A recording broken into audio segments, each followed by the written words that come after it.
केरल में हवा में चमेली की खुशबू फैली हुई थी, लेकिन उससे कहीं ज्यादा खौफनाक मंजर वहां घर में था। इमानुएल परिवार, जो कभी जिंदगी से भरपूर था, अब बेजान पड़ा था। उनके चेहरों पर दहशत के भाव जम चुके थे, जो उनके आखिरी पलों की कहानी बयां कर रहे थे। ये खबर सुनते ही उस छोटे से कस्बे में सन्नाटा छा गया। इस जगह पर तो लोग अपने घरों के दरवाजे भी नहीं बंद करते थे और पड़ोसी ही परिवार होते थे। उस शांत कस्बे पर डर का साया मंडराने लगा। परिवार के मुखिया जॉन अपने पसंदीदा आम चेयर पर पड़े हुए थे और उनके हाथ में अब भी एक किताब थी। उनकी पत्नी मैरी जमीन पर पड़ी हुई थी और उनके आसपास उनकी रोजरी बीड्स बिखरी पड़ी थीं। उनके बच्चे, छोटा थॉमस और नन्ही लिली, अपने कमरे में एक दूसरे से लिपटे हुए पाए गए। ये मंजर दिल दहला देने वाला था, मानो किसी बुरे सपने का सच होना। इस त्रासदी ने तब और भयानक रूप ले लिया जब आस पड़ोस में अजीबोगरीब अफवाहें फैलने लगी। उस भयानक रात से कुछ हफ्ते पहले से ही इमानुएल परिवार ने अपने घर में अजीब घटनाओं के बारे में बताया था।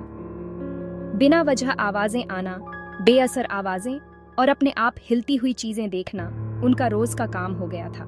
जॉन ने अपने भाई को यह भी बताया था कि उन्हें अपने घर के कोनों में कुछ साए दिखाई देते हैं। लगानी शुरू कर दी। उनका कहना था कि उन्होंने टिमटिमाते हुए सायों को एक भयानक आकृति लेते हुए देखा है। परिवार की जिंदगी, जो कभी खुशियों से भरी थी, अब एक बुरे सपने में तब्दील हो चुकी थी। उनका घर, जो कभी उनका सुकून था, अब डर का जेल खाना बन गया था। पुलिस भी हैरान थी। न कोई जबरदस्ती घुसने का निशान, न संघर्ष के कोई सबूत, नहीं ऐसा कुछ जिससे पता चल सके कि आखिर परिवार को अचानक क्या हुआ। शुरुआती ऑटोप्सी रिपोर्ट्स भी कुछ खास नहीं बता पाईं और इस रहस्य को और भी गहरा बना दिया। लोगों में तरह तरह की बातें होने लगीं। कुछ लोगों ने पारिवारिक झगड़े का शक जताया, तो कुछ ने काले जादू और बदला लेने वाली आत्माओं की बातें की। देखते ही देखते दिन हफ्तों में बदल गए और जांच भी ठंडी पड़ गई। कोई जवाब न मिलने से उस कस्बे पर छाया डर और भी बरछ गया। वो गलियां जो कभी जानी पहचानी लगती थीं, अब डरावनी लगने लगी थीं। साए और लंबे, खामोशी और गहरी। इमानुएल परिवार की मौत उस शांत कस्बे में एक भयानक याद बनकर रह गई। हवा में निराशा और बेबसी साफ महसूस की जा सकती थी। जवाब और सुकून की तलाश में कस्बे वाले फादर गैब्रियल, जो वहां के पादरी थे, के पास गए। फादर गैब्रियल अपनी अटूट आस्था और दयालु दिल के लिए जाने जाते थे।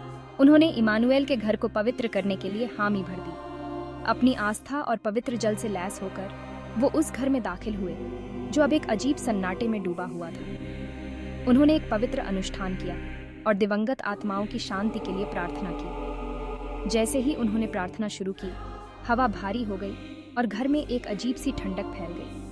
कुछ लोगों ने दावा किया कि उन्होंने अनुष्ठान के दौरान अजीब रोशनियां देखी, तो कुछ ने कसम खाई कि उन्होंने फादर गैब्रियल की प्रार्थना की गूंज सुनी। फादर गैब्रियल के सभी प्रयासों के बावजूद इमानुएल परिवार की मौत का रहस्य अनसुलझा ही रहा। कभी बच्चों की हंसी से गूंजने वाला वो घर अब खाली पड़ा था, उस त्रासदी की एक भयानक निशानी। स्थानीय लोगों का कहना था कि उस घर में अब भी भूतों का साया है, जो उस घर की दीवारों के पीछे हुए खौफ को दर्शाता है। कुछ लोगों ने खिड़कियों से झांकते हुए साए देखने का दावा किया, तो कुछ ने रात में बच्चों के रोने की धीमी आवाजें सुनने की बात कही। मामला भले ही आधिकारिक तौर पर बंद कर दिया गया हो, लेकिन उस कस्बे के लोगों को अब भी डर सताता है। ये घटना इस बात का सबूत है कि कुछ रहस्य ऐसे होते हैं जिन्हें अनसुलझा ही रहने देना बेहतर होता है। इमानुएल परिवार की कहानी एक चेतावनी बन गई, जो हमें याद दिलाती है कि कुछ राज दफन ही रहने देना बेहतर होता है।